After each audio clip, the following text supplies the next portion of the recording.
வெற்றி பேரணியில் தமிழகம் என்ற பெயர்ல இன்னைக்கு உறுப்பினர் சேர்க்கையை எங்களுடைய தலைவர் அவர்கள் துவங்கி வச்சிருக்கிறார். இதுல இந்த உறுப்பினர் சேர்க்கையில ஒரு கூடுதலாக ஒரு செயலியும் அறிமுகப்படுத்திருக்கு. அது எங்களுடைய நிர்வாகிகளுக்கு மட்டுமான செயலி.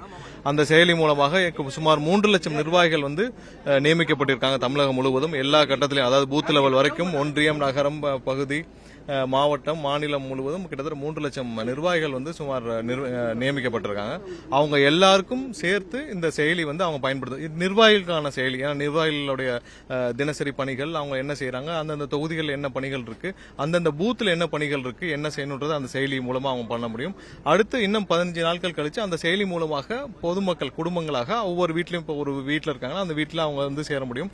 இதுல நாங்கள் கூடுதலாக என்ன செஞ்சிருக்கோம்னா, சமீபத்தில் மதுரை உயர்நீதிமன்றம் ஒரு வழிகாட்டுதல் கொடுத்திருக்காங்க. அதாவது திமுக உறுப்பினர் சேர்க்கையில் அவங்க ஆதார் கார்டும் வீடு வீடாக சென்று ஓடிபியும் அவங்க கேட்டிருக்காங்க. சோ அதையும் நாங்கள் நிவர்த்தி செய்து எங்களுடைய நிர்வாகிகள் எங்கேயுமே ஓடிபி பொதுமக்களிடம் கேட்க மாட்டார்கள். அதுக்கான அந்த வாய்ப்பை நாங்கள் இந்த செயலியிலேயே வழங்கவில்லை. அந்தந்த மக்கள் அவர்கள் சேரும் பொழுது அவர்கள் அந்தந்த மொபைல் நம்பர் அவங்க வேலிடேட் பண்ணி சேரணும்.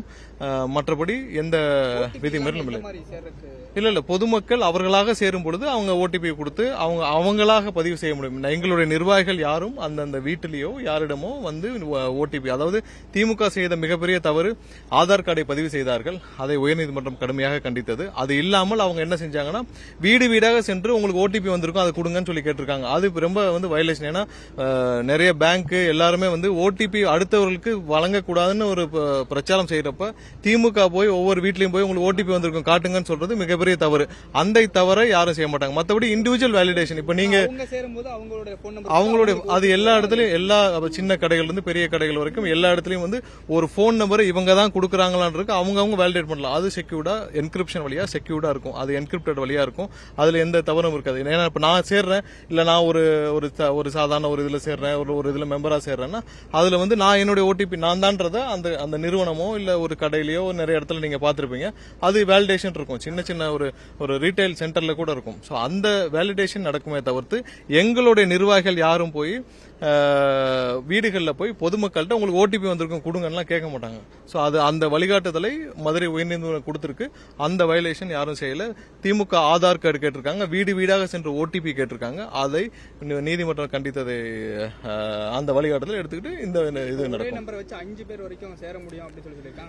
அது உங்களுடைய, இப்ப நீங்க இருக்கீங்க, உங்களுடைய குடும்பத்துல 5 பேர் சேரணும், நீங்கள் பதிவு செய்து நீங்களே அந்த 5 பேரையும் சேர்க்கலாம். அவங்க 5 பேருக்குமே அந்த ஓடிபி 5 டைம் இல்ல ஒரே நம்பர்ல நீங்க சேர்ந்து உங்களுடைய குடும்பம், இப்ப நீங்க சேர்ந்துட்டீங்க, உங்களுடைய குடும்பம் உங்களுடைய ஓட்டர் ஐடியில நீங்க 5 பேர் இருப்பீங்க, உங்களுடைய இதுல இருப்பீங்க. 5 பேரையும் அந்த குடும்பத்தில் எங்களுடைய செயலியில் காட்டும்.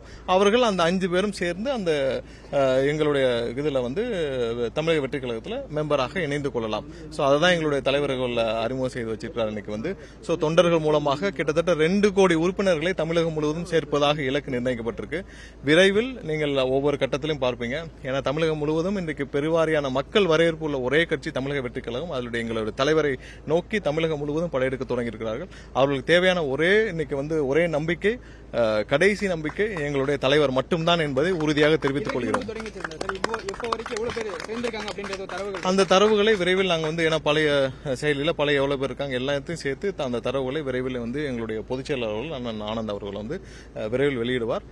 விரைவில் எவ்வளவு சேர்ந்திருக்காங்க எல்லாம் சரியும். எந்த விதத்திலும் தவறான நபர்கள் உள்ள சேரக்கூடாது என்பதிலும், அதே நேரத்தில் ஒரு செக்யூரிட்டி சிஸ்டமாக மக்களுடைய தனிநபர்களுடைய எந்த தகவல்களையும் நாங்கள் பெறும் நோக்கமும் இல்லை.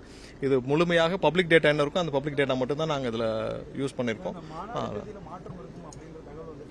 இல்ல நாங்க போலீஸ் கிட்ட இருந்து அவங்களுடைய கன்ஃபர்மேஷனுக்காக வெயிட் பண்ணிட்டு இருக்கோம். உங்களுக்கு தெரியும் இன்னைக்கு எல்லா கட்சியும் மாநாடு பண்றாங்க. இப்ப புரோட்டஸ்ட் இந்த சிவகங்கை லாக் அவுட் பத்தில பாத்திருப்பீங்க. எல்லா கட்சியும் போராட்டம் பண்ணாங்க. ஆனால் எங்களுக்கு மட்டும்தான் மிகப்பெரிய தடை விதிக்கப்பட்டது. எல்லாரும் ஊராக சென்று மக்களை சந்திப்பார்கள். ஆனால் எல்லாருக்கும் அனுமதி இருக்கும், எங்களுக்கு மட்டும்தான் அனுமதி இருக்காது. எல்லாரும் மாநாடு பண்ணுவாங்க, பொதுக்கூட்டம் பண்ணுவாங்க, எங்களுக்கு மட்டும்தான் இருக்காது. இந்த அரசு யாரை பார்த்து பயப்படுதுன்னு எல்லாருக்கும் தெரியும். கண்டிப்பா இதற்கு 2026 தேர்தலில் பொதுமக்கள் இருந்து ஒரு விடை கிடைக்கும் என்று நம்புகிறோம்.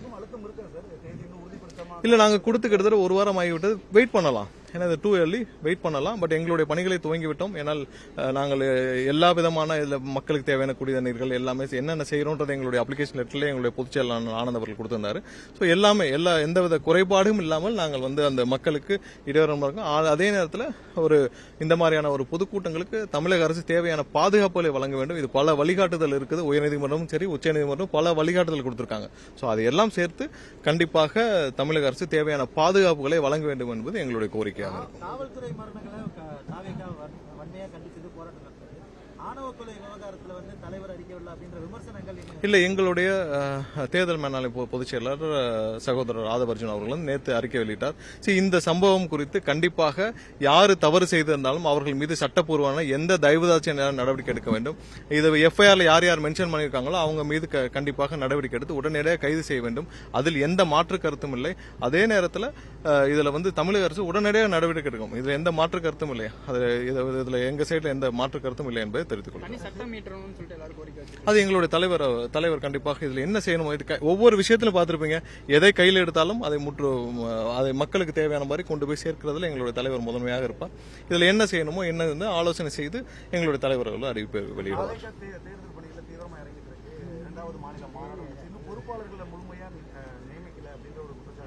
இன்னைக்கு எங்களுடைய பொதுச் செயலர் நீங்க அறிவிச்சிருப்பார் கேட்டிருக்கீங்க. கிட்டத்தட்ட 3 லட்சம் பொறுப்பாளர்கள் நியமிக்கப்பட்டிருக்காங்க. அவர்களுக்கு மட்டும்தான் இந்த செயலியில் ஆக்சஸ் இருக்கும். சோ இவ்வளவு தூரம் 3 லட்சம் பேர் நியமிக்கப்பட்ட எந்த கட்சியும் தமிழகத்தில் கிடையாது. அது மட்டும் இல்ல ஒரு சில மாவட்டங்கள் எப்படி பிரிக்கிறது, இது எதனுடன் சேர்க்கிறதுன்ற ஒரு உள்ளார்ந்த ஒரு ஆய்வுகள் இருக்கு. அதப்படிதான் மற்றபடி 99% முடிவெட்டுறது. ஒரு சிலது ஆர்கனைசேஷனா எப்படி பிரிக்கணும் இல்ல எப்படி மாத்தணும், ஏன்னா அதுல ஓட்டர்ஸ் எப்படி இருக்கு. சோ அது மாதிரியான வேலைகளை தவிர்த்து எந்த பிரச்சனையும் கிடையாது. 3 லட்சம் பேரை நியமித்த எங்களுடைய பொதுச் செயலாளர் எங்களுடைய தலைவர் அவர்களுக்கு ஒரு சில மாவட்டங்கள் நியமிக்கிறது ஒன்றும் பெரிய கஷ்டம் இல்ல. கண்டிப்பாக அது சீக்கிரம் நடந்து முடியும். இல்ல அதனால ஒரு விஷயம் என்னன்னா, அதனால எந்தவித பாதிப்புகளும் கிடையாது. வேலைகள் அந்த நீங்க சொல்ற ஒரு சில மாவட்டங்களிலும் பூத் கமிட்டி நியமிக்கப்பட்டுச்சு. ஒன்றியம் நகரம் எல்லாத்துக்கும் பொறுப்பாளர்கள் போடப்பட்டு அந்த பொறுப்பாளர் மூலமா எல்லா வேலைகளும் நடந்திருக்கு. பூத் கமிட்டி நியமிக்கப்பட்டு முடிச்சிருச்சு. எந்த வேலையும் நிற்கவில்லை. அதை ஆர்கனைசேஷனா எப்படி மாத்தணும்ன்றதான் நடந்துட்டு இருக்கு. மற்றபடி இதுல எந்த தொய்வும் இல்லை என்றதை தெரிவித்துக் கொள்கிறோம். நன்றி.